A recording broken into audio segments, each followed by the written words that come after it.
gentlemen, boys and girls, children of all ages, Never a Phase Network is proud to bring to you your 2025 Instant Hit Podcast of the Year, according to our friends over at Spotify, Emo Kids Anonymous. Now, I'm your host, Rob LaFoon. Unfortunately, my co-host, Amanda, could not be here today, but she is joining me in the form of this Patrick Stump Funko Pop, okay? Now, today we got a hell of an interview, a real barn burner, one of my favorite young bands, maybe my favorite. These guys are Rookie of the Years to me. I love these little motherfuckers with all my heart.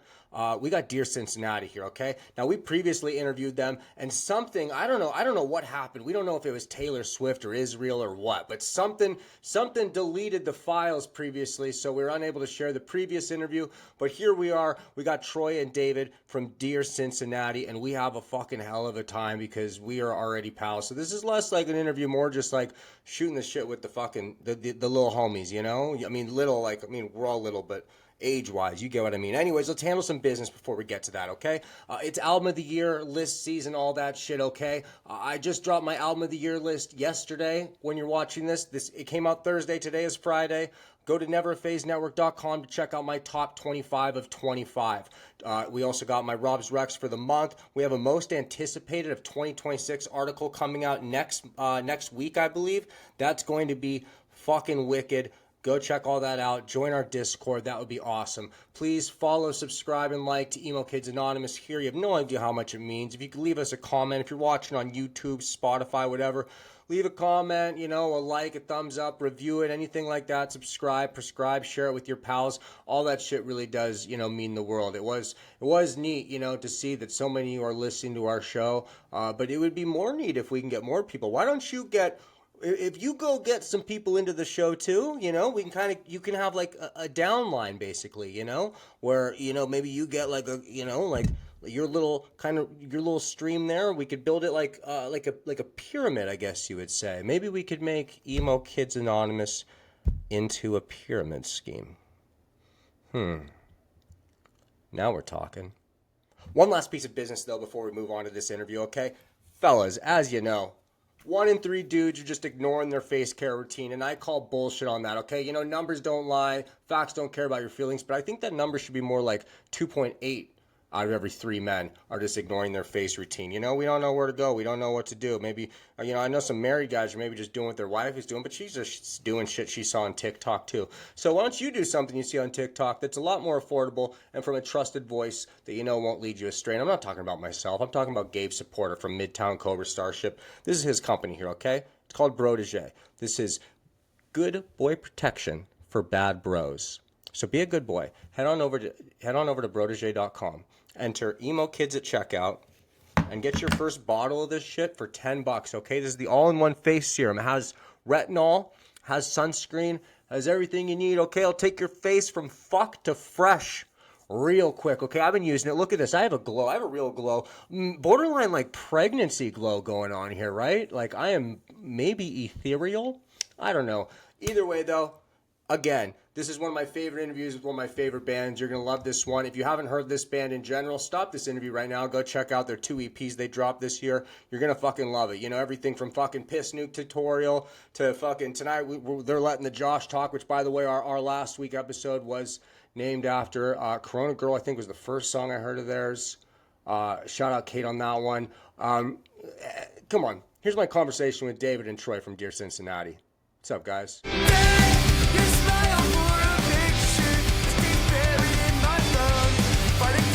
Way taller than you, bro. What the fuck? Here we go. What's up, brother?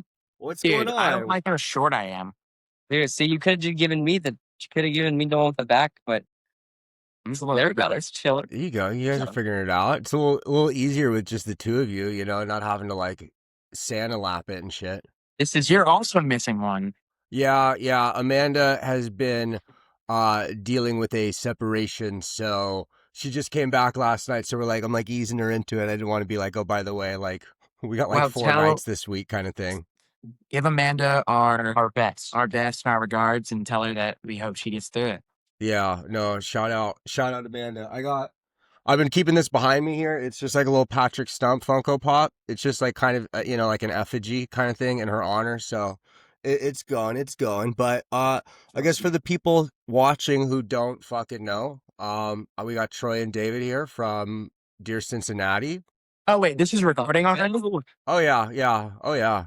Oh, you're recording? Wait, quick question. I didn't get the message saying my storage was not full, so we're good. We're good, we're good. Yeah, no, it's working right now. Thank fuck. What's Yeah, up, it's Rob? All right. just hanging out, just hanging out. Just a nice Tuesday night here. I'm happy we're able to have you back. We're happy to be there. Nothing has bummed me out more than when the last one got fucked up, because like that was one of Yeah. my favorite interviews we've had. And then like it was right when your EP was coming out, and then it's like I just remember going to look at it, and it's like, why is every picture just the two of us? And I go click on it and I'm like, what the fuck happened? Well, round two, dude. Round two Round is two. here. We're back. Hopefully we won't Awesome. get fucking silenced by the big, Israel or whoever it was last Yeah, time. Israel halftime is trying to show. Yeah. silence Dear Cincinnati for our support of the Palestinian I was people. gonna say, yeah, they saw you as some sort of race traitor, so they were like, yeah, we got it. Yeah, we're Yeah, lucky dude, they only did that. Dude, I'm banned from Israel. I'm one of the Jews they don't like. Damn, you didn't get to do a birthright? I never did it. It was so lame to me. I've known about the Israel shit for so long, and that shit is so lame. Fuck, Like, that's really young to be smart on it, especially if like you're in it. Yeah. Well, that's a great note to start things out on here early. Anyways, Dear Cincinnati, do you want to tell these people here who you guys are? We're back. We're back on the podcast. Yeah. We're Dear Cincinnati, 5-piece Southeast emo band from Tallahassee, Florida. Yes, we are. And we fucking love Emo Kids Anonymous. And that's Troy. We fucking loved you guys. Yeah, like one of my favorite bands here. When I saw you with Thoughts on Bowling, I was so fucking hyped just to see you guys. Yes, and wow. like then like you guys are FaceTime with Dave and stuff like that. I'm just like, I'm so fucking hyped. Like these guys are so fucking sick. Like you guys are killing it, and I'm happy. We released two EPs in 2025. We did. Yes.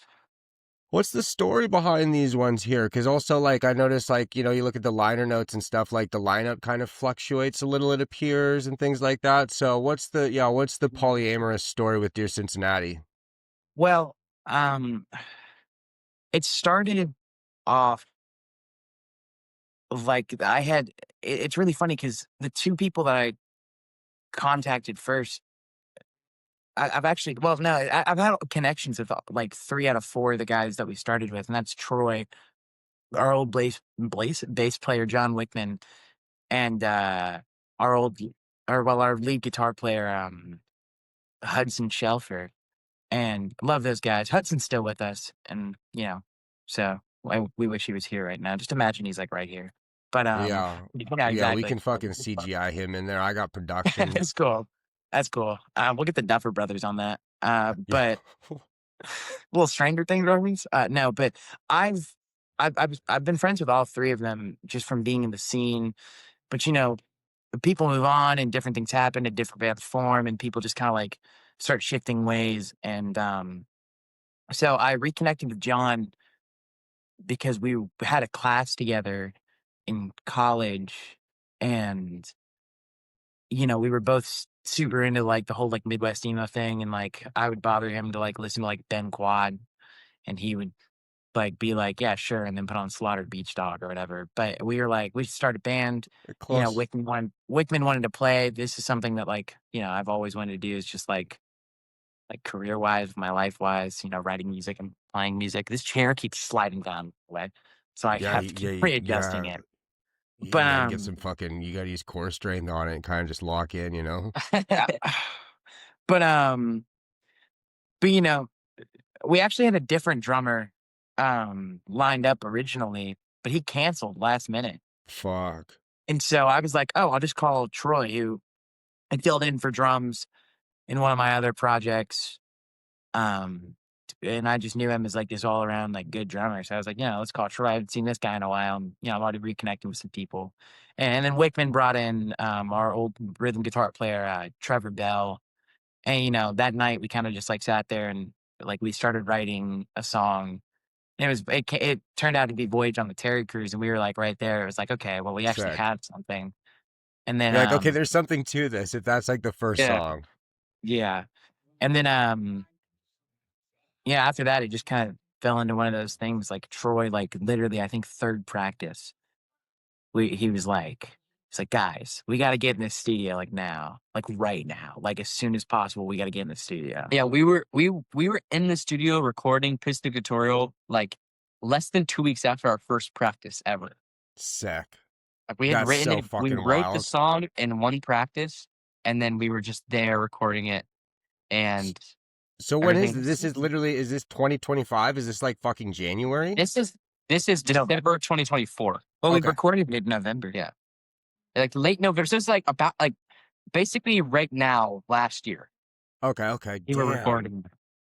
Wild. And in that time, just like 2 EPs, just Yeah, fucking very rare instance too, where like the it's 2 EPs, drummer 5 is like on his game, like business music, like music business wise and stuff like Yeah, that, that's like my hammering shit. stuff out. I was gonna say, no, you're on your fucking shit. Like you guys fucking you grind hard. I fucking love it. Gots to. I think at least Troy and I and our um our new rhythm guitar player Jake, I think the three of us realize it's like we want to do everything with this. We want to put everything that we possibly can, energy wise, physically, mentally, everything we can. And so there's no point in slowing down, and there's no point in doing anything but just giving it your all. And I Yeah, think like, that we all know this is what we want to do. It's like we're all hungry, like we want this to be our lives, and so we're kind of willing to, you know, do what we got to do, and you know, work hard as hell to yeah, accomplish what we want to accomplish. I mean, even like I told you when you were out here, like right now there's like one hot mulligan, you know? Mm. But like in a couple years, few years, there's gonna be like fucking 8 hot mulligans kind of thing. You know what I mean? Like in the same way, like once upon a time, like okay, there was the Used or something or Dashboard Confessional, but then there was My Chem, and then all of a sudden there was 10 more. You know, like that same kind of thing. It's like that boom is happening right now. Like there's no fucking reason. Like honestly, like your guys' entire little incestuous little circle of bands, there's no reason all of those bands can't get those slots. Like just being those, like taking off like that, especially just on like how much shit you guys have gotten done early like that. Yeah. How were you able to get, so you record the one, did you do that one with Derek? So the first EP and our first two singles we recorded with this guy in our hometown named Tim Brown. and the split. Yeah, and our split too. We tracked everything with him. I used to play in a metal band before Dear Cincinnati, and so he used to be in a punk band, and we used to play shows together. Sick. So I knew him through that, and then obviously both bands no longer exist. But we, I knew him for that. I knew he did recording, so he recorded that for us. Billy Menino mixed our first EP, so his mixes were super fucking fire. Yeah. Uh, and then yeah, we dropped that EP, and it was really fire. And then that was when we lost 2 members, and then we had 2 new members, and we started writing some new songs. We're like, let's try to see what their writing styles are like with me and David, and so we wrote some pretty banger songs. We're like, fuck it, let's just do another EP. Sick. There's Yeah, especially if it's fresh like that, just keep it going. I think there was no I knew that we were going to release something else in after we did the split. Like I think me and Troy had a conversation that was like, all right, well, let's get working. I think first we wanted to release like a full record. It was super ambitious, and we wanted to just go ahead, debut record and all that.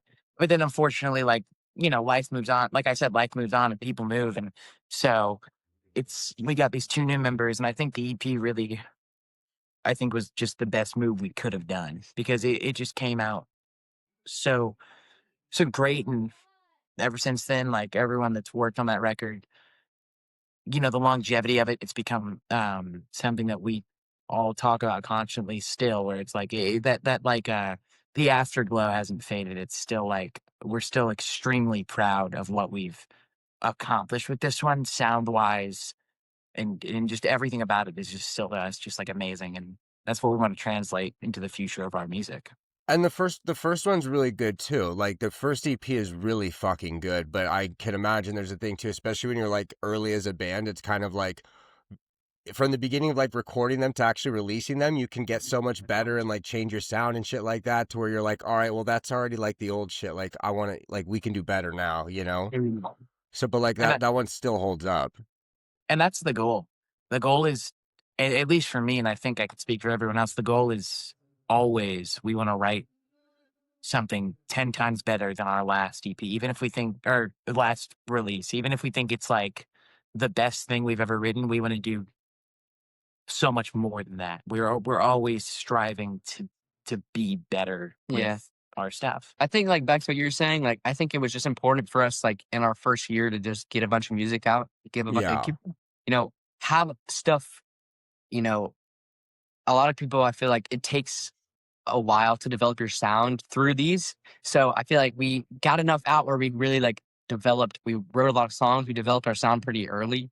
So like I'm pretty confident. Like with we're working on our first LP right now. So a lot of the songs we've been writing, like it's like a combination of like, maybe let's look at some of the stuff we did in the most recent EP, like what we really liked about that, and then stuff we really liked about the first EP, and let's really like And stuff in the vault. stuff we've just had in the vault, like really just combining everything. And like I think our sound developed so much in like our first year that like now it's like, okay, now we have this album we're writing and we kind of know what we want to do really well, and we like can really focus on figuring that out. And I didn't think know that if we were doing an album or an LP or an EP. So the next one is gonna be an album. There might debut be album. debut album. There might be a couple little things in between, a single or something, but right now the Okay, plan okay. is and the other album. And I think another thing that I think a lot of people can tell between these two EPs is there's so much growth as musicians, as creators, as songwriters through both of these projects. Like the first one, and I'm just talking lyric wise, at least for me, like the first one, it's like very standard, like, topics for, like emo bands. But I feel like the more we go on, the more we all come together and it's like, okay, well, what's interesting? What's something that's like, we can make relatable, but something that's also so like pinpoint that we can dive into really. Like, I just like, I feel like the writing, at least lyric wise, is tenfold so much better than what I did on And I Can't Let Go. And it's a great record. I still like everything I wrote. I'm still very proud of it. Yeah. Piss Nuke Tutorial still bangs. Yeah, but Thank you. But it's like even now we're writing, like Troy said, we're writing our LP, and I don't want to get too deep into it just because some secrets gotta stay. I We know. want to keep Yeah, people. yeah. I'm holding the secret for you, and it's very harmful. But like, yeah, I'm so excited. He knows what it's about. No, he knows. I know. Oh, that one? Yeah, no, there's Yeah, there's I know about definitely the some big wings. secrets. Yeah, there's Definitely some I'm big fucking secrets. hyped. Yeah, I'm hyped. I'm hyped for you guys on that shit. Yeah, no, but our next one, I will say this just because it's something that I'm really excited about. Our next EP is like the first one we're actually like LP. our LP, our next LP, like our debut album is we're going thematic with it. So it's like all the songs are going to talk about one Sick. certain idea, which I'm super, super excited for because it's just as a writer, I get to like really dive deep into this one thought and all the like different like sub levels of this one thing that's bothering me. And it's just super like I'm super stoked to get really deep with it. So it's gonna be all new songs. All new songs. Sick. All about Emo Kids Anonymous. Wow. They're Yeah. also Just about All yeah. about our love for Rob. they're all Yeah. about Rob and Amanda. I was gonna say, hey, you got give Amanda a few. Like she's got a ballad or two on there. A couple jams. Or Beautiful. like 17-minute jam song about Amanda. Right? Just That's coming. Yeah, she'd be fucking hyped. You gotta call some 17-minute jam song about Amanda.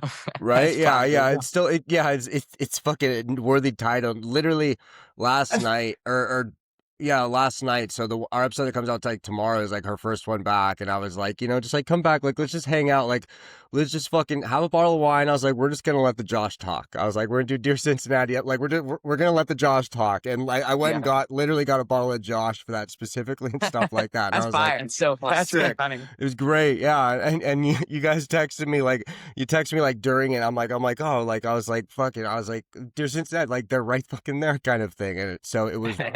Wild it comes up in the song titles in general too, like A plus grade for that, Thank you. We put a lot of Yeah, lot of I I thought was gonna say, into it. what's the We like- process? What's the process there? We just like writing shit down when we hear it. We'll try kind of just like through like months of time, just we'll hear something or I'll think of something, be like, that'd be a funny song title. Inside jokes between us, just it's funny. We just like doing funny stuff. Beautiful. I mean, we want them to mean like something, like but sometimes but sometimes they don't mean anything. It's just like hey, whatever. We've got comic book references. We've got inside jokes. We just kind of do what just feels right. What was the mindset behind the Terry Crews voyage? I said that after watching Brooklyn Nine-Nine. I was like, voyage on the Terry Crews, and everyone was like, sick. That's fine. Yeah. You're like, damn, that's a bar. Shit, that's cool. That was I was like, one of my friends is really obsessed with cruises. Shout out Georgie. But it's super obsessed with cruises. Wants to go on a cruise so bad, and I don't know. We were talking about cruises, and I just got done with Brooklyn Nine-Nine, and it was like Terry Crews, cruise, voyage, and I was like, all right, then it's there. Like, what do you want from me? Like, that's the best I can do. And everyone was like, chill. It's awesome. Right? No. Okay. There we go. You guys ever been on a cruise? Yeah, I have. It's so fun. Is it? Been on a cruise. I've never been on one in my fucking life. No. It's like a week, and the whole week it's like a new, like you start a new life. It's like a whole new life. Oh, airport It's like- terminal it's shit like that. Yeah. It's like you're on a stranded island. You have to start a new life, like all these new people. But there's like hot tubs and unlimited ice cream. But I was gonna say, yeah. So it's kind of like, yeah. but there's kinda- Unlimited ice cream and literally unlimited ice and cream. liquor. I ate so much ice cream in that week. It was ridiculous. Damn, they don't got someone cutting you off or anything like that. No, Kind of watching it- consumption. It runs all night. You could go at 5 a.m. and you just grab a cone and you just make yourself a cone, and it's 24 hours. Dude, It's unlimited ice cream. His fucking brain's full of ice cream. Right, I was gonna say that's a lot of ice cream, bro. Bro, Yeah, I'm seeing something though. You've never been on a cruise. I've never been on a cruise. I think there's potential here to do a whole cruise episode. I think, yeah. Coheed and Cambria just did a cruise. A lot of bands do cruises. Like trying to get if I can really get it going, we can get a good cruise grift going. Dude, we need an Emo Kids Anonymous hosted emo Cruise. festival cruise. Right, emo. Yeah, I'm trying to plan out like a West and East Coast festival, but I think what I really need to be thinking is like taking it like to the the 7 Seas or whatever. That would be fire. Dude, let's go to Dude, Indonesia. an Emo Kids Anonymous festival would be so hype. Can we go to Right. Jakarta? We have a lot What- of listeners in Jakarta, Indonesia. Do you guys? Surprisingly. Indonesia and Malaysia randomly popped the fuck off with emo, huh? Yeah. I don't know what it is. Jakarta, Indonesia, like everyone I've talked to, they're like, yeah, it's like top 10 cities. And Bangdong, or it's like Bandung. It's something like that. There's another city that is that's chill with us. There's this band that randomly came up on like it was sent over to me. I can't remember what they're called right now, but I went and like checked them out, and they're based in same thing like Malaysia. And I went and followed them. They followed us back, kind of thing. They're like, how many hours ahead are you? I'm like, they're like, yeah, we'd love to come on the show. And I was like, I don't know how to say this without like sounding fucking ignorant, but like, you guys speak English there? Like, I couldn't really tell. Like, I was like in the photos, I was like, one of those guys looks like wider than I do. Like, do I have the wrong idea of this place? Yeah. Shout out the beautiful people of Indonesia. Yeah, Indonesia, Malaysia. Why I didn't? Yeah, And Malaysia. fucking. Check it out. Shout out Indonesia. I went and to public Malaysia. school. They didn't teach us much about that shit, man. I don't No, know. they did not. They did not at all. I No. just probably wasn't. The Florida education system is pretty terrible. I just probably wasn't listening again. Like Yeah. was gonna I say, wasn't a big school guy.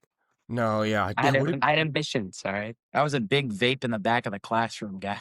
That's pretty That's cool. See, and we didn't have vapes when I was in high school, boys. We had to go outside and like go around by the hockey rink next door and smoke cigarettes and smoke weed the old-fashioned way with lighters and stuff. Like we had jewels and stuff, so it wasn't like all this like this. It wasn't The like jewels were cooler though, right? They were the sleek ones. That was like the first rendition. I will forever miss the mango jewel pod. one of the most beautiful things to ever grace this green earth. Yeah, God, I heard a lot of high talk about that. I yearn for the jewel pod, for the mango jewel pod. I yearn every night for that mango jewel Is pod. there a chance we're gonna get maybe like a mango jewel pod single in like 2026? If Jewel brings back the mango jewel pod, we will release a mango jewel pod single. I think Collaboration. Collab with Jewel. Brand I don't- collaboration. That's gonna Are look they great still a on company? this. Yeah, Jewel's still a thing. Okay, I know they got like sued into oblivion or like did. taken I off also got shelves or together something at some sometime. point. Yeah, I got money from Jewel. Yeah, I got like $500 from Jewel. $500. Yeah, dude. That's the best class action lawsuit I've ever heard of. I also got $500 from another class action lawsuit. Sometimes I would just do them.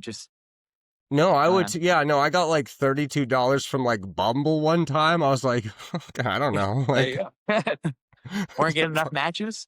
right? No, I was like, I didn't even remember having an account. I'm like, brother, I'll take your money though. Like, yeah, I got Facebook gave me like $17 like a couple weeks ago or something like that. And I was like, sick. Thanks, Zuckerberg. Like, brother, you just got Panda Express for everyone. How do we like balance the time here? So like, how much overlap is there between Cincinnati and bowling? Okay, and so how do we manage that? Yeah, time. well, I think there's a misconception that me and Bryce are members of Thoughts on Bowling because we're just touring for this tour. Okay, It's like so me and you Bryce are so interesting. all I do is Dear Cincinnati full time, and then I'm on tour where I'm like 50-50. Like during the day, I'm mostly doing Dear Cincinnati shit, and then I play the Thoughts on Bowling show. And like after this tour, like I'm done with Thoughts on Bowling, so I'll be back on just full time Dear Cincinnati. They just have me playing drums for this tour. Same with Bryce. He's ready to go back to halftime show after this too. So Okay, yeah, cool. Because like I remember when we had like Bryce on, it was the same thing where it's like I remember talking to Shane about it last week, where I was like, how do you balance time between the bands? He's like, I don't know yet. We'll fucking see kind of thing. And I was like, fuck, it's tough. And I was talking to Shane, same thing. It's like if they're playing the same shows, like they're the same kind of opportunities almost. Like how do you differentiate? Like that's got to be gnarly. Like I didn't realize he was like straight up just touring. Speaking of Shane, I love Shane to death. But he told a story on your podcast the other day that is a little bit of a misconception. Let's clear the air here. Yeah, I want to clear the air. When I said about the van, when I said... Oh, shit, the van story. Yeah, when I said, I'll figure it out, I didn't mean like I was just going to fly by the seat of my pants. I meant I was going to wake up tomorrow and call the people. And Shane sat there and gave me a conversation about like figuring it out. And I was like, Shane, like I kept saying, yeah, I'll figure it out. Like it's not that deep, but it's because I already had a plan. I feel like there's a quick misconception now. Oh yeah. No, yeah, you came out of that episode looking like a fucking maniac, huh? Yeah, Shane. Dude, Shane's setting up that wrestling match. I was gonna say, Shane was cutting promos. Shane's ready to fucking, Shane was ready to fucking wrestle, yeah. And me and Shane have become good friends. Like we call every once in a while. Like he's a good guy. Like I love that guy. He's chill, but like, why does he want to fight me? What did I do? I asked him. He was like, I brought up wanting to fight you on the podcast, and I was like, what did I do, dude? I was he mentioned taking some testosterone like The Rock, and I think maybe he's just fucking jacked up, like for like a bit of roid rage going on there too, kind of thing, which I respect, Sure. But I think I appreciate him trying to sell the fight. George Pickens. George Pickens from the Steelers. Actually, the Cowboys now. I could trade the Okay, sorry. Yeah, he's on the Cowboys now. He was on the Steelers though. I'm too deep in the Chargers shit. Like I literally, like I'm in fantasy leagues and I won't even check them because it's like if they're a home, if it's a home game. Yeah, shout out Derwin James, the pride of fucking Tallahassee, Florida, right? Yeah. Yep. Amen. And you guys used to have Asante Samuel Jr., but I think he got traded. No, we just didn't re-sign him. I don't know if he's been picked up by anyone yet, but yeah. I think he got picked up by whoever has Jalen Ramsey. Steelers? No, the Rams still have Jalen. No, they don't. Yeah, they do. Rams don't have Jalen anymore. No, do they? He's on a new team. He's on the Steelers, I think. He's on the Steelers, yeah. Oh. Yeah. The Steelers picked up Asante Samuel. Well, if we're shouting out people from Tallahassee that play in the NFL, shout out Terrion Arnold on the best team, the Lions. Wow. Oh, yeah. Shout I out, forgot. Shout out James Winston. Forgot. Jameis Winston, yeah. Jameis, I feel bad when Jameis Winston came out of like college and got drafted. I remember like everyone kind of shat on him. I remember kind of thinking like, like because he got in trouble for like the crab leg thing and stuff like Yeah. that. He got in But trouble for a couple other things. yeah, too. and the fucker right in the pussy thing. You can't. Yeah, despite what I just said, you can't be saying that. You know what I mean? Like at least not on like a camera, like directly into it. You can't say fucker right in the pussy directly into a camera. But like he seems to be like actually like the coolest guy in the NFL, maybe. Well, he's the pride. They still lost in overtime to the Lions, though, so it really doesn't. Eat a W. He did not eat a W that day. No, he's a But he sweetheart caught a though. passing touchdown. That's pretty cool. He did get a passing touchdown, which I lost my mind when I saw that. I'm sitting there, He caught a touchdown. That's crazy. I'm sitting there in my Barry Sanders jersey, like freaking out because I just saw Jameis Winston of all people catch a touchdown pass, and I was like, dude, that pisses me off, dude. Like, fuck. Someone bring up the Uber ride. What happened with the just call the Uber? You're saying? Oh, No, like, yeah, sure, yeah, we'll leave with that. Well, now we need to know what the Uber story is. When you get off this Zoom, look up Jameis Winston Uber, and you can figure that out for yourself. Don't do that right now. Okay, you know what? We can wait. Hold on, yeah, It's Jameis bad. Winston. I found out about this recently. I don't know what He assaulted a girl in an Uber, Oh, that's crazy. like the driver. I'm pretty sure. Oh yeah, that wasn't. Yeah, this isn't very nice. 2018. Yeah, no, Jameis. Hey, remember when I said shout out Jameis Winston? Yeah, we can cut that. Yeah, we're not gonna put that as yeah. I'm gonna That's why overlay it. I kept looking at Troy and I was like, Troy, no, stop. I didn't know that. I thought I'm over here like, yeah, he's the best guy in the fucking league.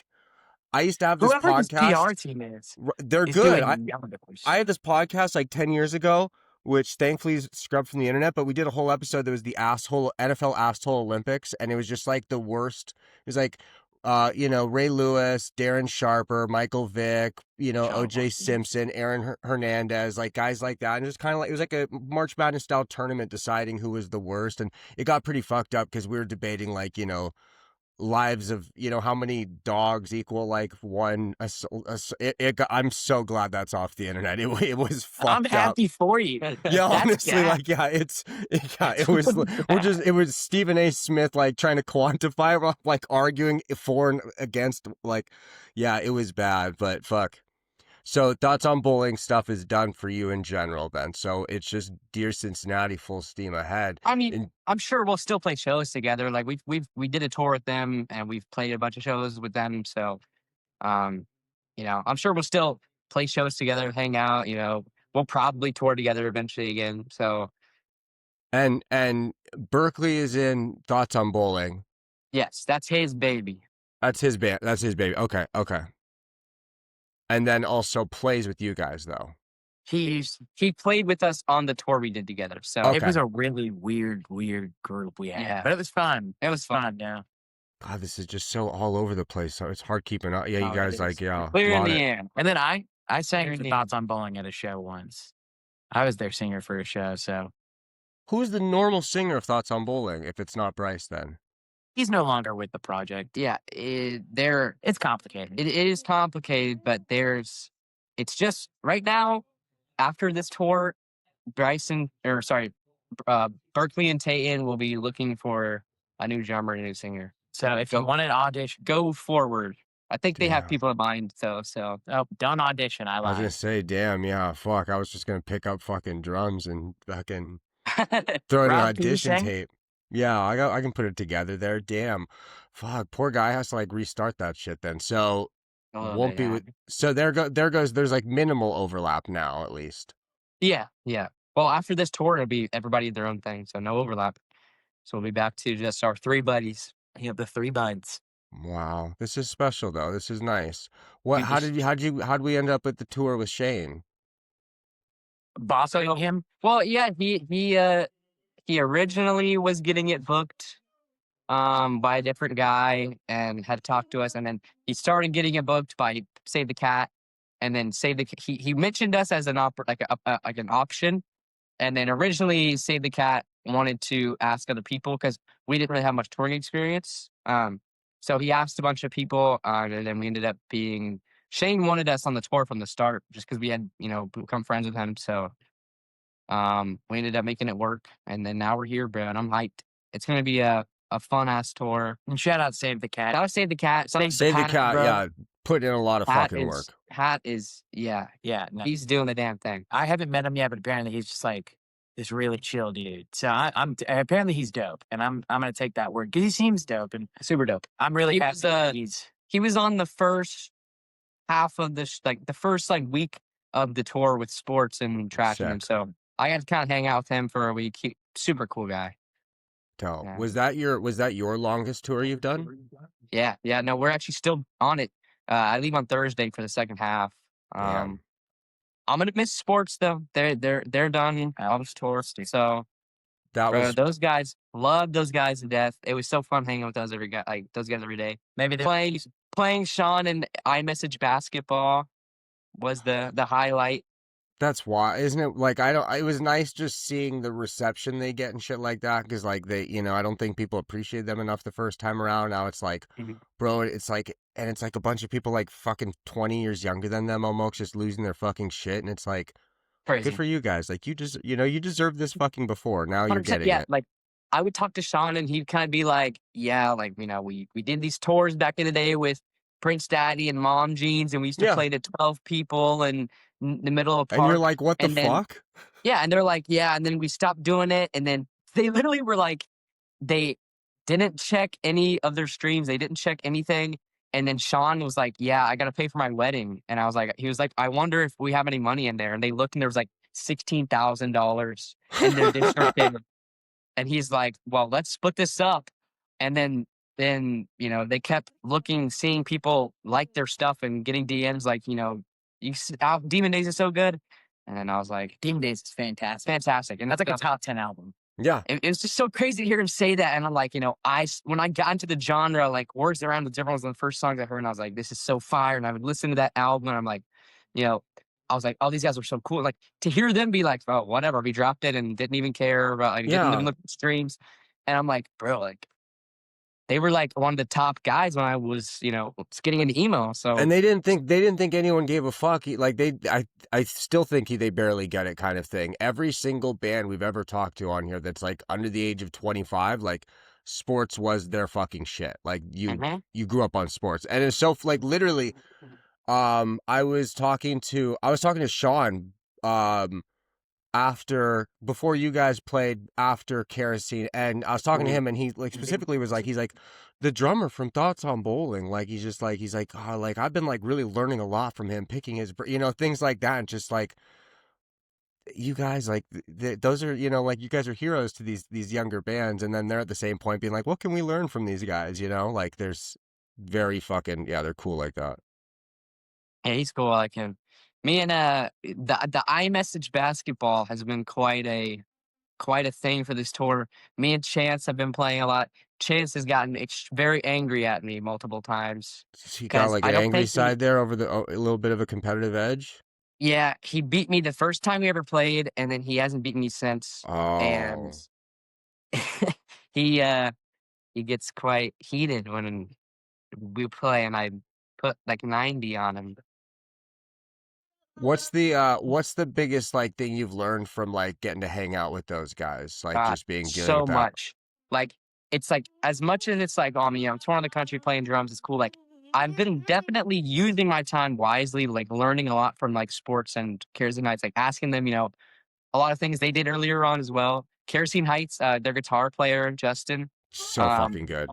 So good. And he's so cool. Like he's like the sweetest guy. Oh, and yeah. All of them are. Kerosene Heights is all stand-up people. And so I've really been learning a lot about like the industry from them. Like the stuff like because they were on No Sleep before No Sleep, like, wasn't a thing anymore. Like, now they're on side one. And so I've been learning a lot about like their processes and kind of like what they've been getting up to. And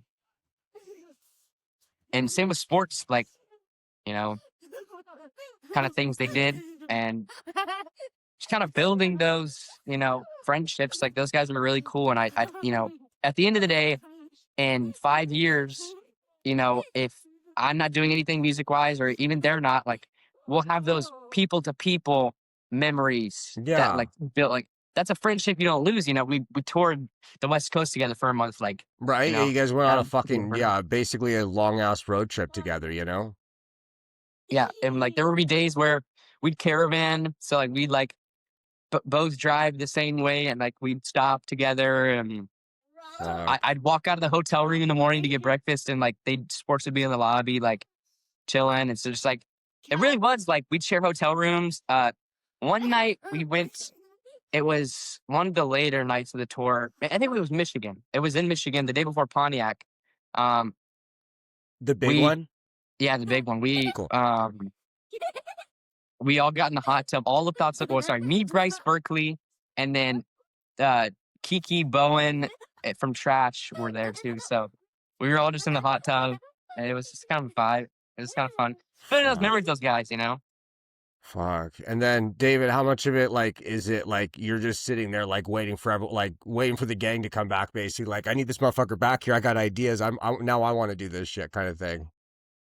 I mean, there's definitely a weird like feeling when you go like 3 weeks around the country and playing a bunch of shows to just like it's almost like stopping smoking in a weird way, but it's like the best. It's like the best withdrawals you'll ever feel, and like I'm super, extremely happy for like Troy being able to do this because like he told me about it. Like, I mean, it's been nothing. Oh, Wrangling. Fucking wild ass motherfucker. Yeah. Anyways.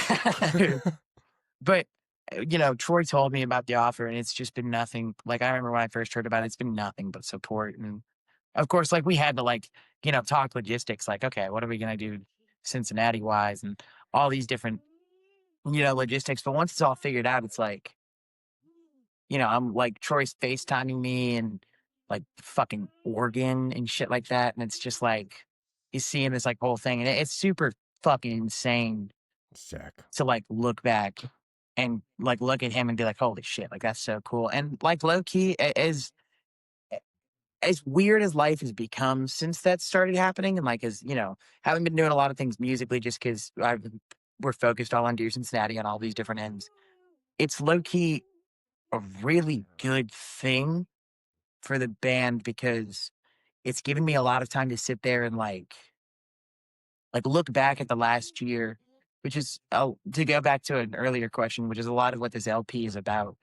Is just like, I'm not like the most social, and I'm not like the most like, I'm not like super in the zeitgeist, and I'm not like a super like social media person or any of these things. So to be in this like, to take this step back and like look around and like see like, okay, well, what's been going on? And all these people know who I am and like know my name and like all these different things about me. It's like, it's really And very interesting. I feel like quickly it's like, too.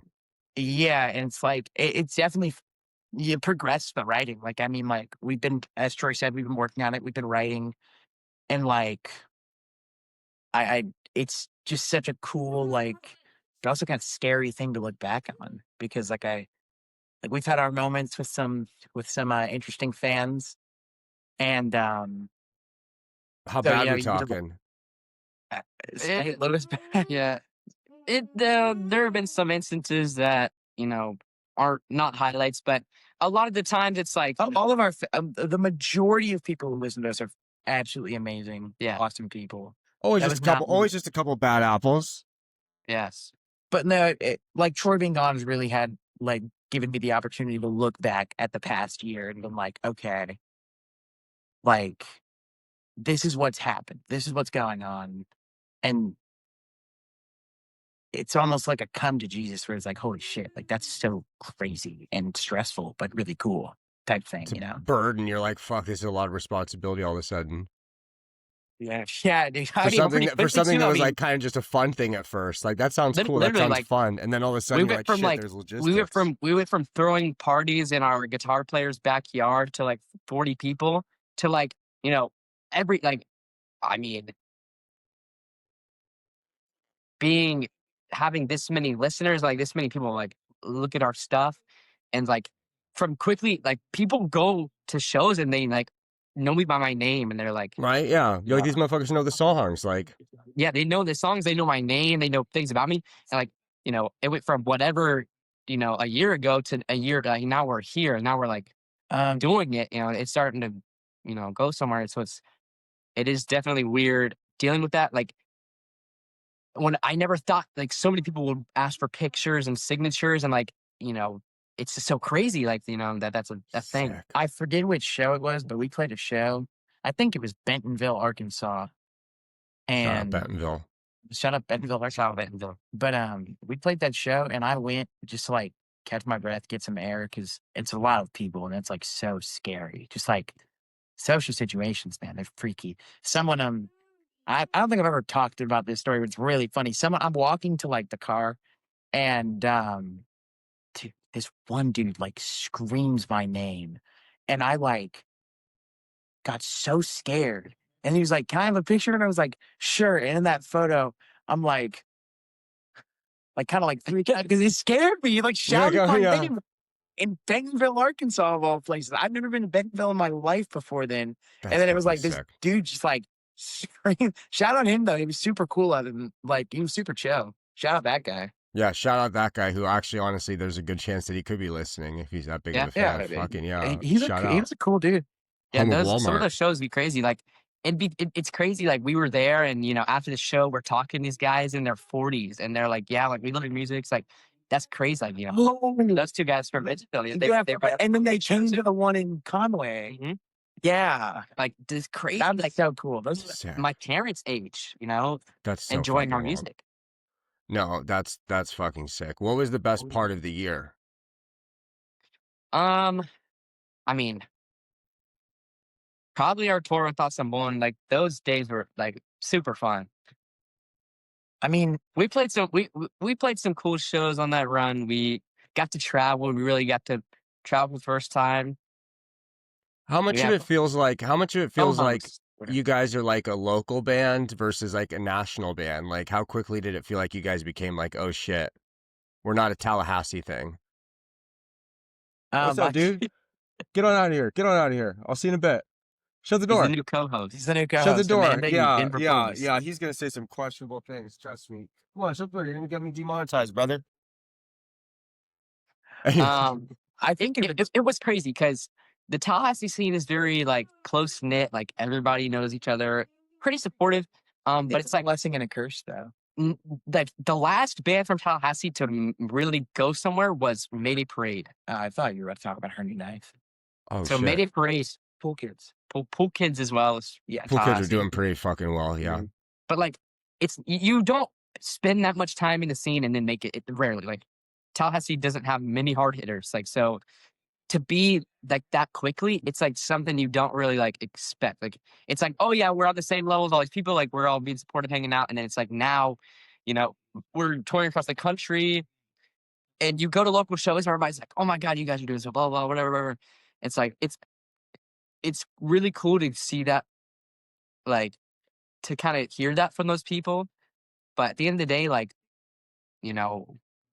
we're not, we'll still play local shows. We still support everybody here. Like What's maybe our we're not only a local band anymore, but that doesn't mean we're not a local band at all. doesn't mean you're not still fucking from Tallahassee kind of thing. We're still repping the Tally scene. We're still gonna play Tally shows. Like we're still gonna every time we kind of try to, book a tour with somebody cool or like we try to bring it thing. We brought Thoughts on Bowling to Tallahassee. We're bringing a really cool band to Tallahassee in February. So we're doing a lot of, we're trying to build the scene through kind of the opportunities we're being given. Yeah. I saw a comment yesterday that we got. I was actually on the phone with Troy when we got this comment.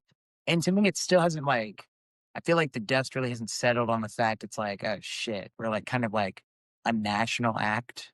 Mhm. Or, like people know about us nationally. It's like every time I hear, like we did the Beers with Bands podcast. Shout out Beers with Bands, their show. Shout out Beers with Bands. Yeah, I'm gonna try to do like a crossover one with him. Yeah, we're just gonna get drunk together on that would be- Inception style. Yeah, That'd be awesome.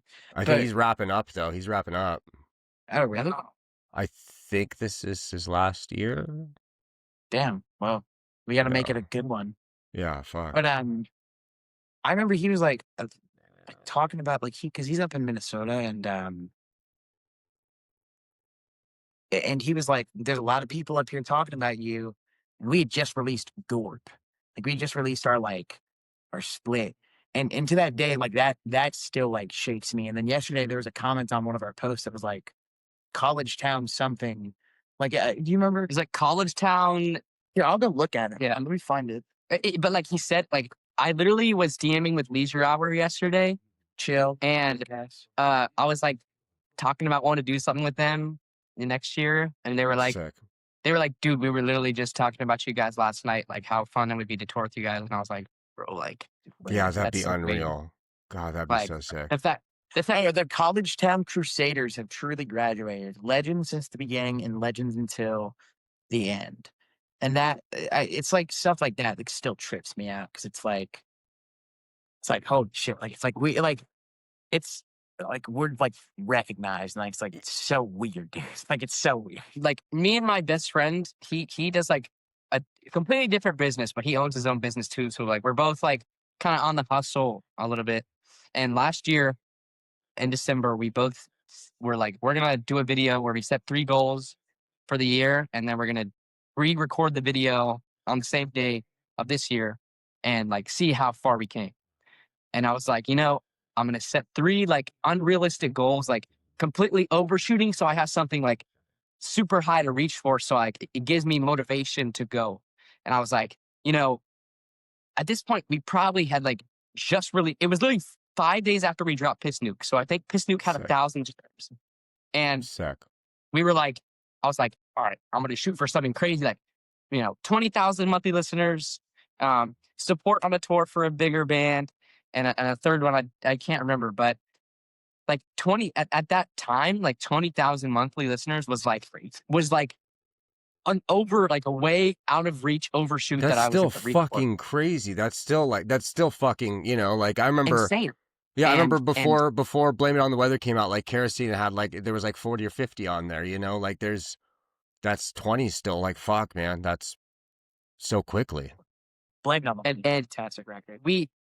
I remember being like, I didn't think we could even hit 20 in the whole year, but we hit 20 like halfway through the year, and we just hit 50 like 2 days ago. Sick. It's like being able to do that in our first year has been insane, and we can't appreciate the support anymore.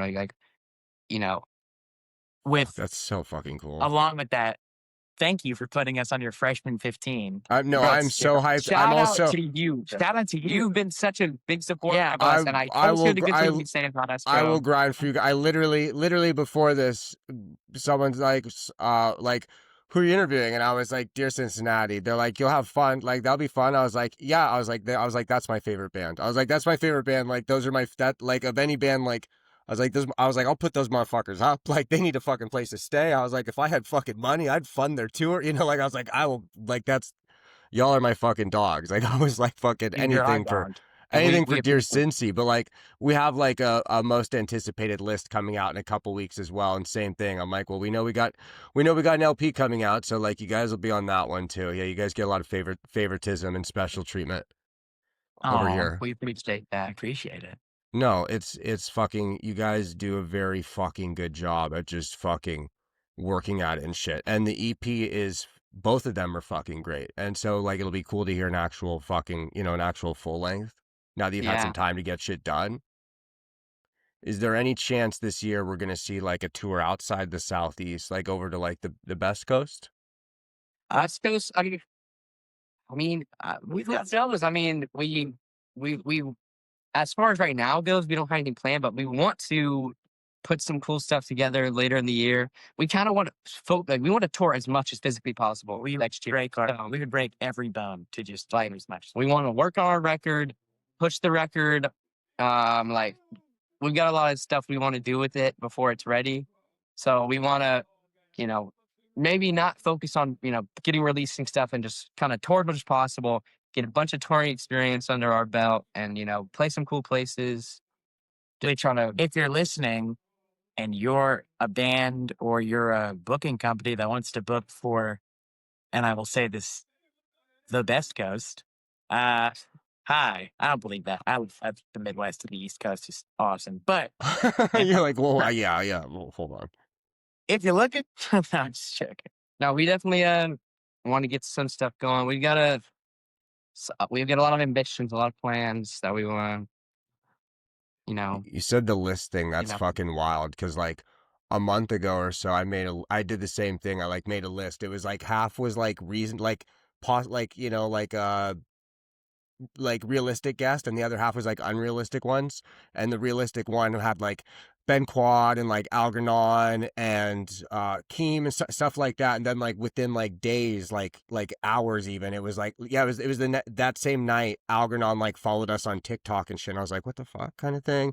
And like then Ben Quad, same thing. Like and I had an unrealistic list with just like fuck it names on there. And like since then, like we had Jason Tate, the guy who got Absolute Punk is like a website before you guys would have fucking been doing internet stuff. But like it was like the fucking spot, and he ran that. That was one of my names on there.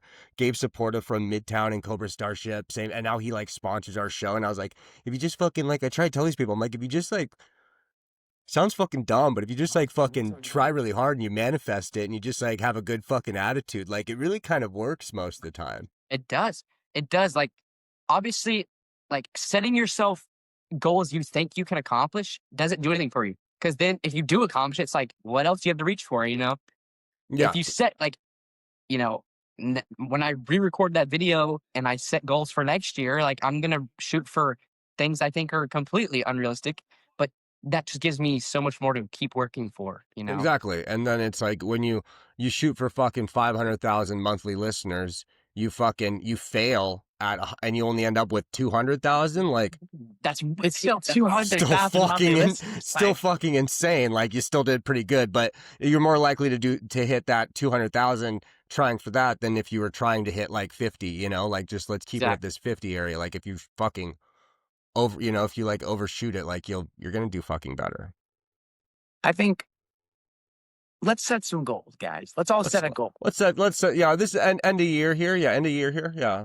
End of year. I think my goal next year, because I was just thinking about it, is to reach as many people as possible.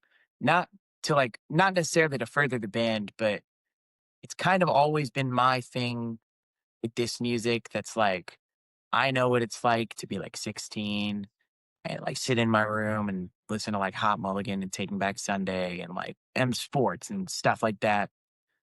So I want to reach as many people as possible because you don't know what they need. You know, you don't know. Maybe like you have maybe like you wrote the one lyric that like people are gonna like subscribe to and be like feel a little less alone. So I think my goal is to reach as many people as possible. In parentheses, tour the best coast. Yeah, right. There we go. Okay, we slipped it in there. There could be a primary and a secondary one. Got it in there, yeah. Other than like number goals, I think the big one that, you know, I think a goal that like maybe seems ambitious, but I think if we really work towards it is like, you know, connect with Hot Mulligan. I think that's like, I think it's definitely That Hot Mulligan story. I think it's definitely a possible, you know, Hot Mulligan, if you're watching, fuck with us heavy style. Hot Mulligan, if you're watching, I'm the dude that kids called out on stage and was like, this dude looks like me. That did happen. That did happen in North Carolina. It's kind of, I can kind of see it. He called me out on stage mid-set and he was like, this dude looks like me. Turn around and show everyone you look like me. And then we talked a little bit after the show. Chill guy. Tates is cool. I know the publicist for Hot Mulligan, but I don't know if we're on good terms. Why do you know the publicist?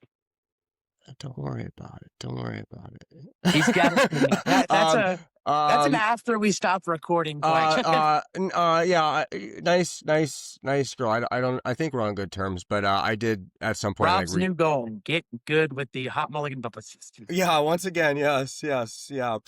Well, I mean, the rest of I know everyone else that works at the same place, and I'm like, oh, everyone else there works with me very well, so I just have to like kind of work my way around. But we'll both, 2026 collectively, we're both gonna get Hot. If one of us gets Hot Mulligan, we gotta fucking Hit the other slip in one. good word for the other one, you know? Amen. Amen, dude. You know, if Emo I get Kids them on Anonymous here, Hot I will. Mulligan interview coming. Yeah, Dude, if they're on here, I will spend half the time being like, you know, you guys should really take on the road. Like, you guys ever think about doing a split? Like, a split would be cool, right? Like a cool, like another Wax Bodega comp, like Dear Cincinnati, like with the, you know, like the lead off track on it, maybe. Like, think about it. Think about it.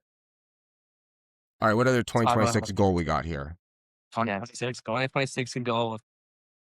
Shout out Hot Mulligan. Shout out Hot Mulligan, dude. My favorite band. Shout out Got the it. Mulligan. Mulligan tonight too, Probably, dude. probably the MVPs of 2026. They MVPs of even right now. Yeah, dude, they had the best. I will stand on this. The sound a body makes when it's still is album of the year. Like, there's no album that compares to it. It I don't know, sounds so. I like Blame It on the Weather. Blame It on the Weather is also really good. That's like top 3, but the sound a body makes when it's still is just, oh my God, so good. What else is on your fucking top 3 for the? What's the rest of your album of the year list? My top 3 is probably, well, actually, I have a top 5 because top 3 is not enough, but I know my 1 is the sound a body makes when it's still. My 2 is Blame It on the Weather. Blame It on the Weather, dude. Such a good record. Sunsetting, that's like the song I go back to the most. Sunsetting is like tight. so good. So sick. You got to see that I shit liked- like every fucking, and fucking, yeah, Trey got to see that shit every fucking night. Yeah. Yeah, dude, I know it's so fire, dude. Like getting to hear them play like all those songs. Like I'll be sitting in the green room, like just in that. I might like around like surround sound is just their sound check, and I'm like, life's so good. Right? How you like fucking so sick. I remember right before, after you guys got off stage, like when I saw Bryce just looked at me. He's like, "Can you believe you're about to see sports?" Dude, I'm and like, not like really. 2 days after the show you went to, I watched sports standing next to the singer of Mom Jeans, and it was like, I was like, what the fuck is going on At right Gilman now? Street? Yeah, he was there. At the most famous fucking venue on the West Coast, basically. Yeah. Fuck. I met Eric from Mom Jeans and the touring guitar player for Green Day in the same Jason 20 minutes. Jason White, he was there too. Jason White was there? He's friends with Berkeley's uncle. Damn, that's crazy. Damn, right? Yeah, what the fuck? So I met both of them within the span of 20 minutes. I also met the guys from Sequel Music Group. Like, that was a crazy group. Crazy network night, dude. Damn, yeah. I was gonna say, yeah, right. Yeah, fucking David's over there just like, fucking get their fucking information. Like, Yeah, don't no, fuck that's this exactly up. Like, what I was doing. I was basically, like, yeah, Troy, basically, yeah, you're Troy. stuck like fucking, you're like offensive coordinating, at least trying to, while fucking Dude, I'm Trey's trying sitting to there like, with my phone, just like making sure no one can read my The guy, right? the guy who books for Billy's studio was there, and he recognized Berkeley's Dear Cincinnati shirt, and so that was kind of cool to see. You're 'Cause I know he books a studio for a bunch of people, but like the fact that he was like, oh, like I like Dear Cincinnati, and I was Dude, like, oh, it's me. And I know. The same night that happened, I went to go see Hot Mulligan in North Carolina, and I got recognized like 3 or 4 times. And like Sick. someone was like, "Can we take a photo?" And I'm sitting there waiting for Hot Mulligan to come on, and I'm like, "All right, I guess." Sick. Like this weird places you can never expect, Sick. like North Carolina, Raleigh, That's North Carolina. Okay, so we got Hot Mulligan, Kerosene. What are the other 3? Wisher's fan-fucking-tastic. Wisher's fantastic. Yeah, Wisher's great. String Theory's really good. Dude, what else came out? I this year? bugged the shit out of them, and their publicist like kind of took a while to get back to me to schedule it. So you guys remember that like boomer style meme like of Bernie Sanders where it's like, I'm once again asking you to, that one? Yeah. I sent them one of those, like, I'm once again asking you about Ben Quad coming on Emo Kids Anonymous. I sent that to her, and she's like, okay, you got me, LOL, like, which of these days works? And then she's like, by the way, just for, just for the delay, like, here, have the album. She sent it to us early, and I was like, fuck, like, Oh, it's so fun. you can't even talk about it. I can't even, like, be like, this song's cool, because it's like, then you're just being a dick, like. Dude, what else came out this year? So good. I know there was some stuff in like early 25 that was just The like Tiny Voices album. the Tiny That's Voices. the thing, yeah, record. Tiny Oh, Voices is one of those ones too, where it's like, yeah, like, oh yeah, they're coming on in fucking 20 days, and it's like I had to like go back and re-listen to that because it's like after like everything came on like the first half of the year, like I think September and October were so fucking strong that like it kind of August. it gets blocked out. Yeah, Ben Quad. Speaking of Ben Quad, they dropped a tour today. Like that tour is so fire. With Riley and That's- Amphibians and yeah. Footballhead, yeah. It got announced, and I texted Edgar, and I'm like, dude, I'll definitely come hang on the Atlanta date, bro. Same with Riley. Like I met those guys at the Pontiac show, and it was super fun. I was like, bro, I'll come in.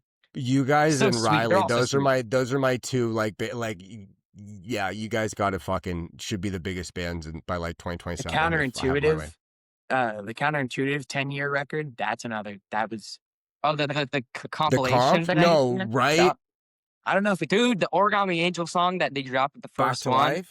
So good. my first favorite was the Riley one. I think The Riley one's great. I think out of 2020 bands I found in 2025, which low-key I was sleeping on Riley hella, but I think they're like in my top from this year.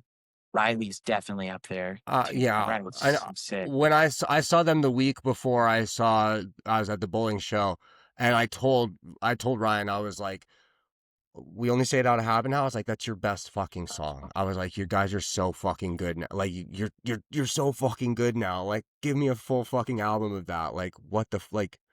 They should have. I left that. It's like I love Saturdays at Your Place. They're great fucking. Oh, band. the Saturdays at Your Place record. That was also really good. Saturdays. Yeah. So wait. So we got Mulligan, Kerosene, Wisher, Trash, and Saturdays. Yeah, I'll put 6 in there. Oh, and the counterintuitive record. The counterintuitive comp. But like, I was gonna say when I left the Saturday show with Carly Cosgrove, I was just like, Riley should be headlining those shows. Like, They were very good. Riley's so. They're definitely next up. Yeah. I fucking hope so for their sake. Like, yeah, they need to them and the two of you, your two bands, and I'd say like Combat are like the three to me. Like, Oh yeah, should be Combat's like so fire. the next way, like where it's like, okay, you guys have like, you have fucking like time on your side, Riley, Combat, Dear Cincinnati tour win. Dude, Yeah, let's make it happen. that's that's Emo Kids. Yeah, I'll do bank fraud to fucking help, sponsor that one for Dude, you. sweet. Yeah. That's awesome. I hopefully afterwards they don't comb through these episodes and find that part because All right, They won. Troy, what's your top 3 or top 5 of the year? I mean, David touched on a lot. I really like Parade, Army Amphibians. You guys are gonna collectively like have my whole top 5 here, yeah. Yeah. I don't know. It's a good year for emo. It's a good year. Fantastic year. I think it's the best year in fucking 20 years. What about you, Rob? What's your like top 5 releases from this Blame year? It on the Weather, Summer Brews, Infinity Guys, Saturdays, Amphibians, probably Scarlet Street or Camp Trash or Pretty Bitter. I don't know. That 5th spot's gonna be tough. Fifth spot's pretty tough right there. We'll see who ends up there. I will tell you though, early 2026 though, I'm pretty sure in my top 5, like get one from you guys, Leisure Hour in January. Joyce Manor is gonna be. I feel like if they do the right thing, like Joyce Manor to me has like the potential based off the newer songs and like the fact that they kind of keep like I feel like blowing up on TikTok kind of. They could be like the band playing like your local like FM radio station like summer or Christmas festival, you know what I mean? Like you're fucking, the Weenie Roast or those kinds of things. Like they could be one of those fucking bands, I think. But I have, you guys know Red Sun? Yeah, I've heard it. I've heard it. It's fantastic. It's so fucking good. I've heard it. It's amazing. It's already. You just reminded me. Album of the year 2026. I know Bro, Red Sun. I already know when I got to Rough Riders, I literally just like because they DM'd me and they're just like, yeah, don't post it for fans of the. I'm like, brother, I know you. Like we're like I know, cool, and I get to that. I'm just like, this is the most insane fucking shit I've ever like. This is the best pop punk song I've heard. The production is amazing. We listened to it on tour. Yeah, like we got sent it while we were on tour. So we listened to it together, and I'm like, dude, I've re-listened to like multiple times after. Like, so good. Oh like, my god! Like, dude, shout out Red Sun. Those guys love Alzheimer's. Apparently they're chillers too. We've talked to them a little bit on Twitter, but that's about it. Yeah, I feel like the same thing where it's like, and that album to me has like this like, because I'm always like trying to think of like very like everything I do is like marketing stuff. So it's like very like just like what is appealing to like mainstream people like people outside of our group. Like what is it about Hot Mulligan that makes Hot Mulligan like more known to like normies than like say like a Saturdays or a Kerosene or something like that? Like what is it about this? Like Ben Quad to me sounds like it should be really big, this and that. But like when I hear that Red Sun album, I'm like, this could do like Hot Mulligan numbers. Like this could be like they could be like Warped Tour main stages. You know, they could get like the Warped Tour kids as well as like the DIY kids. I think Yeah. it just When I fucking listen to it, sounds so I good. think like obviously like they fit a lot into Midwest emo, like the genre with like the stuff they released before, but like this album is like more wider pop punk. Like they could like this is an album like I was when I listened to it, I think like Blink-182. Like I was like, there's a lot of like It's like similarities there. I'm like, this could be like but they so do this thing so well on it where they cause seriously, and I go back, it was because I'm already convinced it's gonna be like the fucking best song of 2026, maybe that fucking Rough Rider song, where it's like they kind of combine the best little elements of like their Midwest emo stuff like that in general, of like just the musicianship, because a lot of pop punk is limited musically just to an extent, just in the styling, and a lot of the more modern stuff is just kind of like a little too produced, this and that. But like they combine that stuff so well, where like they have like the noodling, they have like the fucking interesting like little like starts and stops throughout like the verses and stuff, and they just like are fucking around the dynamics in ways like a pop punk band won't. Like it's like they're like a fucking professional fucking in one and in the emo is, to kick it back to like college football for a second, like emo, they're coming from like like the powerhouse like old school SEC or something, and they're going and playing in like, now they're in the Big East kind of thing, and it's like now they can just kind of fuck around a little, like they're so much above the other bands. no, they got a good future ahead of them, bro. That album is very good. I don't even understand, dude. It was mind blowing the first time I heard it. So funny, you knew exactly what I was talking about as soon as I was like, Amen. the Red Sun, yeah, that's one, yeah. That's something I didn't realize. I didn't realize we could do that, like as a show in general. You guys know Matt Vatisse, our space. I'm a throw him in front of you. He has a show. It's a lot bigger, I think. Like, and it more to like older. I think more to people like actually our age. But like he, fuck. What was I saying before that? I'm fucking. I'm Matt because What's that? Matt Petit. so the Red Sun. Oh yeah. Oh, anyway, no, sorry. That's what it was. Is we had a lot of there was a time in the fall where we had like the same bands. Like it was like we had Saturdays and Summer Brews and Amphibians and stuff like that, like all within a week of each other. And I think it was Saturdays where he's like, and it was like a month before the record came out, and he was like, "Oh, it's so good. Like you guys, they sent it over, right?" And I was like, "I didn't know we could do that." He's like, "Yeah, like when you like ask for it." This, emailed the guy. I emailed, it was Tyson, like their stage manager guy. I'm just like, "Oh yeah, could you send that over for this and that?" And they're like, "Yeah, here you go." And I was like, "Wow, like I didn't know I could do this." Like I didn't like, I was like, "Oh, wow, wow, wee, wow." Like I feel like I'm fucking hoarding gold here. Like same thing when like I got Parade like before it came out. Like I remember just being like, "Holy fuck, like this is the best emo like debut album I'd ever heard," which high fucking high watermark for you guys to hit next year. But like I'm just like, what the fuck is this? And it's like there's just like a week there where it's like I can't talk to anyone about this. Nobody's gonna know what I'm fucking saying.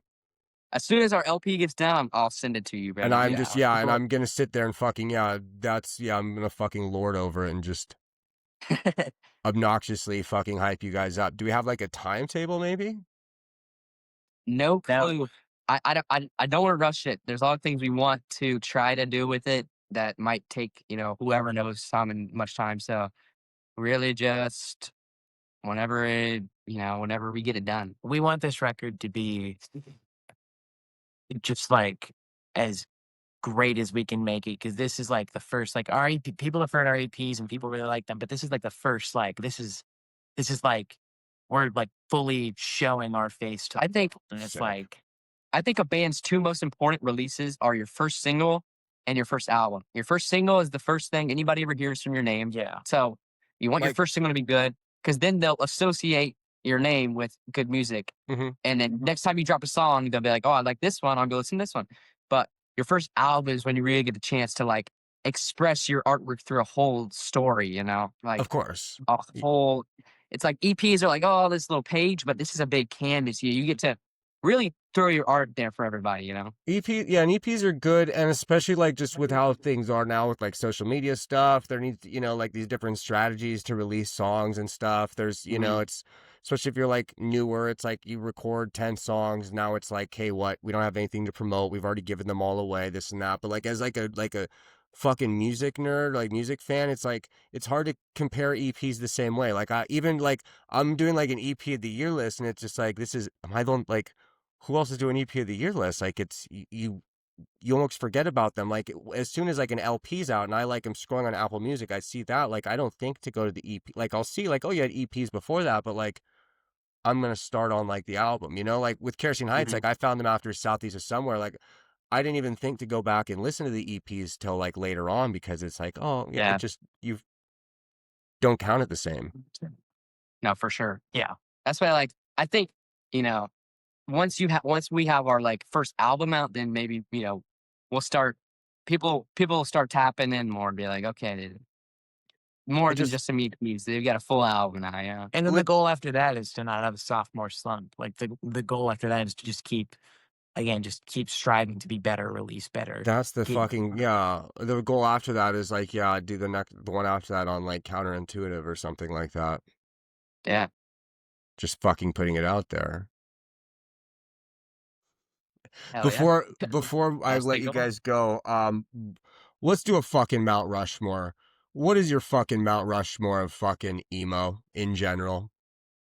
In general? All time. Fuck it. God. I gotta look it. All right, I'm gonna give mine while he's away. All right. For me personally, Origami Angel. I think they're doing something really different right now. They literally got me into emo music. Can't I appreciate. feel like they're the them bridge enough. between like fourth and fifth wave to me. Like, Yeah, no, for sure. yeah. Give me Origami Angel. Give me Hot Mulligan. You got to put him there, all right? You got to put him there.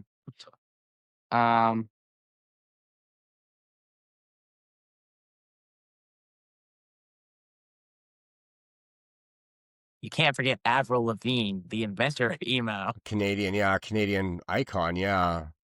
Bro, Can't I was forget in middle about- school when Avril Lavigne came on, and when Avril Lavigne got big, and let me just say, it fucked things up for other kids that were just getting into punk music at the time, because they all thought you were just trying to dress like fucking Avril, and you get called a poser, and it was like, it was a tough time to be a Canadian, preteen. Bro, give me the Tallahassee Legends almost. Wow. They're on my Mount Rushmore. Is Under Oath from Tallahassee too, then? What's that? Is Under Oath from Tallahassee too, then? They are. Under Oath is from Tallahassee, I'm pretty sure. Either Tally or Game. Hold on. Is T-Pain from Tallahassee? T-Pain is from Tallahassee. The T in T-Pain stands for It's Tallahassee. right? There you go. Like, that is the great, that's, if you're doing it, T-Pain is the greatest Tallahassean, Mount Rushmore of Tallahassee Mount bands. Rushmore, Tallahassee. All right. Creed. T-Pain. Oh, shit. I know, Under Oath's from and fuck, Pool Kids. Pool Kids, probably, yeah. Yeah. T-Pain, Pool Mayday Kids, Parade. Creed, Mayday Parade. a Mayday Parade.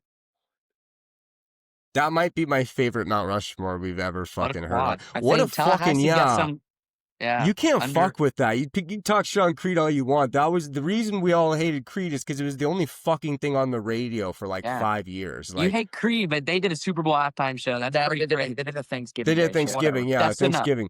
They did, I haven't done a Thanksgiving, yeah. They were flying through the sky with their little ribbons. Hold me now. I would fucking fuck. I went to the fucking. I was recording an album like 9 years ago, and we had like 13 songs for the album. 13 or 11. There's like an odd, 13. And one of the songs, like, I thought was great. And I'm driving to the studio for the first day to track drums, and that song comes on the radio, and it gets to that chorus, And I realized the chorus from that song was the exact same as the chorus to the 13th song I had written for this album. I had unknowingly ripped off fucking Creed. I literally like pulled over, like as if like I just found out like a relative died. I was like, what the fuck? What like what does that say about me? Like fuck, okay, so yeah, we're dropping that song obviously, but yeah, it fucked me up. So every time I hear that song, I have like a little visceral reaction, like I thought I wrote it, and I did not write the Creed song. Sorry, Scott Stapp.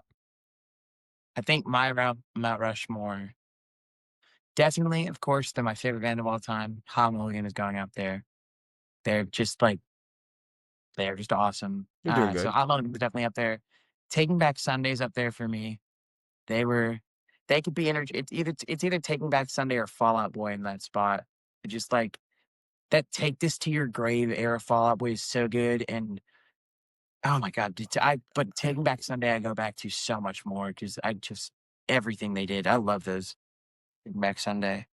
The only problem with Taking Back Sunday is like, and it, like in general, Don't is even like talk about how they're not good live, dude. not. I don't even care that they're not good live. Like people want to talk shit. Like he was always kind of fucky. People used to before Patrick Stump. Like people used to not be able to fucking like nobody in bands like really knew how to fucking sing at all. So it was really not a big deal until like. Yeah, Patrick Stump and Brendan Urie, I guess. Before that, like you just sang like fucking Tom DeLonge or you sang like Mark Hoppus. Like there was just only two ways to do it. Yeah. But Free Throws on there for me. Free Throws, I mean, they're on my Mount Rushmore. I fucking love Free Throw. Those days are gone. Is like me and Troy have gotten into the conversation so many times. Like, what's the better like Midwest emo record? Somewhere City or Those Days Are Gone. And so, like, I love Free Throw. And you know what? I'm gonna save my last spot for and it's for the future. You know, I don't know who's gonna pop off. I don't know what's gonna happen. I don't know what band is playing in a garage in uh Connecticut right now. That's like, hey, maybe we should release a record. So maybe I it's was gonna that band. say, are we like, are you I'm saving room my for? Are you last saving room spot. for yourself, brother? Like trying to get on that mountain? No, I'm saving because I've always been under the impression that there is a band right now that is probably my favorite band of all time, the band that I'm going to spend the majority of my time listening to. But they just, they just haven't like they're like, oh, they're recording right now for it, or maybe they got plans to play their first show next week, or maybe they're Fuck. like, in the process of making a TikTok that's about to blow up, and I'm about to find them. I'm always looking for new music. I'm always looking for things that I can be like, holy shit, this is like the greatest thing I've ever heard. And so I'm gonna save that little Mount Rushmore until I've heard everything that is appealing to me. So I've got one spot that's not done yet. But So if you're a fucking band from Connecticut, send your shit to David if you're a fucking band in a garage in Connecticut. Dude, if you're in a garage in Connecticut, go ahead, send me your If music. they're in a house with a garage in Connecticut, they got pretty wealthy parents. Yeah, they should in general. Like send your music to either one of us. Send it with a Zelle.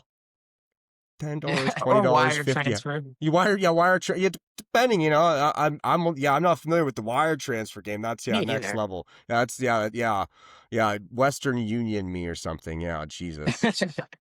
All right, before we wrap up, will you tell these people where they can find you on the internet in case they don't know, I guess? At Dear Cincinnati on everything. Cincinnati. Yeah, Cincinnati. At Dear Cincinnati and everything. You can find us on tour in January with Justice Sales and Hummus Vacuum up East Coast. We're playing some fun. We're playing in Cincinnati for the first time. Shout out the 513.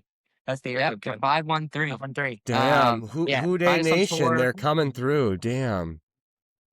Who Day. Shout out all the homies. We'll be there. Dude, be fire. Fuck Ice. We're the Taylor Swift of emo, and we love you. Yes, shout out Hot Mulligan. Fuck with us. Fuck with Emo Kids Anonymous. Yeah, shout out Hot Mulligan. Fuck with them. Dude, Rob's my goat. That's the best fucking. I'm just cutting that and just using that as like a bumper commercial thing from now on. I fucking love you guys. Thank you for coming on.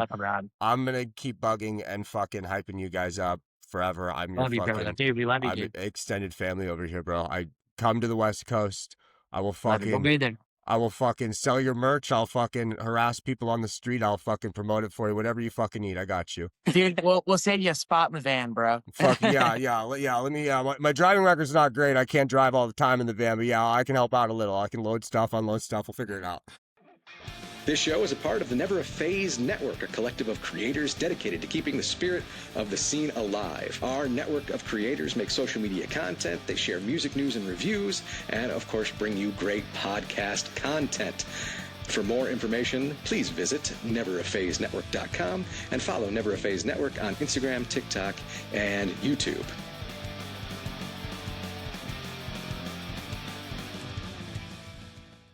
Hey man, it's your boy Petty Hendrix, man. You tuned in to Emo Kids Anonymous. Check it out, you did.